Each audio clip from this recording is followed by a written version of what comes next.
தற்போதைய அண்மை செய்தி. அனைத்து அரசு மருத்துவமனைகளிலும் புறநோயாளிகளுக்கு சிகிச்சை அளிக்க மருத்துவ சங்கம் தற்போது வலியுறுத்தக்கூடிய நிகழ்வை அண்மை செய்தியாய் பார்த்து வருகிறோம்.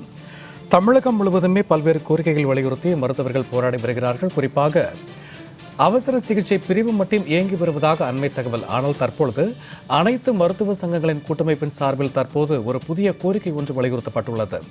மருத்துவர்களால் புறநோயாளிகள் கடும் பாதிப்புற்று வருவதால் புற நோயாளிகளுக்கும் சிகிச்சைகள் வழங்க வேண்டும் என தற்போது மருத்துவ சங்கம் வலியுறுத்தக்கூடிய நிகழ்வை நாம் அண்மை செய்தியாய் பார்த்து வருகிறோம். இது குறித்த கூடுதல் தரவுகளோடு இணைகிறார் எமது செய்தியாளர் ஜெயலானி. வணக்கம் ஜெயலானி. தற்போது மருத்துவ சங்கங்கள் கூட்டமைப்பினுடைய சார்பில் வலியுறுத்தக்கூடிய கோரிக்கைகள் என விரிவாக பதிவிடலாம். சூர்யா, நேற்றைய தினம் தலைநகரான சென்னையில் இருக்கக்கூடிய முக்கிய மருத்துவமனையாக பார்க்கக்கூடிய கலைஞர் நூற்றாண்டு உயர் சிறப்பு மருத்துவமனை வளாகத்திற்குள்ளாகவே விக்னேஷ் என்ற இளைஞர் மூத்த மருத்துவராக இருக்கக்கூடிய பாலாஜியை கத்தியால் குத்திய சம்பவம் என்பது பெரும் பரபரப்பை ஏற்படுத்தியது.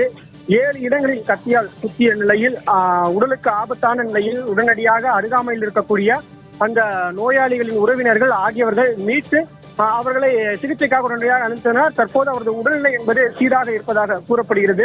இந்த நிலையில் தமிழகம் முழுவதிலும் அரசு மருத்துவர்களின் பாதுகாப்பை உறுதி செய்ய வேண்டும் என்பதை வலியுறுத்தும் விதமாக தொடர்ச்சியாக அரசு மருத்துவர் சங்கங்களைச் சேர்ந்த அனைத்து மருத்துவர்களும் பல கட்ட போராட்டங்களையும் ஆர்ப்பாட்டங்களையும் முன்னெடுத்து வருகிறார்கள். அதன் ஒரு பகுதியாகவே சென்னையில் ராஜீவ்காந்தி மருத்துவமனை, கிண்டி பன்னோக்கு உயர் சிறப்பு மருத்துவமனை உள்ளிட்ட அனைத்து மருத்துவமனைகளிலுமே மருத்துவர்கள் பணி புறக்கணிப்பில், அதாவது குறிப்பாக கூற வேண்டும் என்றால் புற நோயாளிகளின் சிகிச்சை என்பது இன்று வழங்காமல் தொடர்ந்து புறக்கணிப்பில் ஈடுபட்டதோடு இல்லாமல் தற்போது மருத்துவமனை வாயில் முன்பாக இருந்து ஆர்ப்பாட்டத்திலும் ஈடுபட்டு வருகிறார்கள்.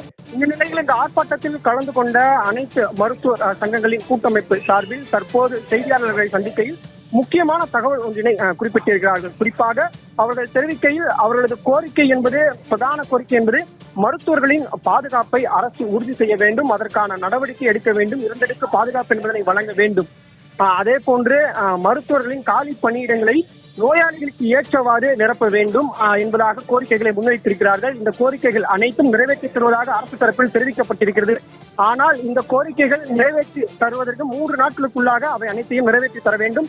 அப்படி இல்லை என்றால் வரும் ஞாயிற்றுக்கிழமை அன்று செயற்குழு பொதுக்குழு கூட்டி அடுத்த கட்ட போராட்டத்தினை அறிவிக்க உள்ளதாக தெரிவித்திருக்கிறார்கள். இந்த நிலையில் இன்று காலை முதலாக மருத்துவமனைக்கு வருகை சென்ற ஏராளமான நோயாளிகள் புறநோயாளிகளாக சிகிச்சை மேற்கொள்ள முடியாமல் திரும்பிச் செல்லக்கூடிய காட்சிகள் என்பதை நம்மால் பார்க்க முடிந்தது. இந்த நிலையில் நோயாளிகளின் சிரமங்களை அறிந்த தற்போது மருத்துவர்கள் புறநோயாளிகளின் சிகிச்சை என்பது தற்போது முதலாக நடத்தப்படும் அனைத்து மருத்துவர்களுக்கும் இது தொடர்பாக அறிவுறுத்தப்பட்டிருப்பதாக கூறப்படுகிறது.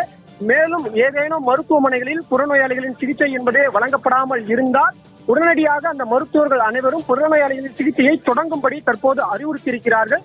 ஆனாலும் கூட தங்களது கோரிக்கையை நிறைவேற்றும் வரை தங்களது கண்டன ஆர்ப்பாட்டம் வாயிலாக இந்த 3 நாட்களுக்கு முதல் நாளான இன்று தற்போது கண்டன ஆர்ப்பாட்டம் வாயிலாக எதிர்ப்பினை தெரிவித்து வருகிறார்கள்.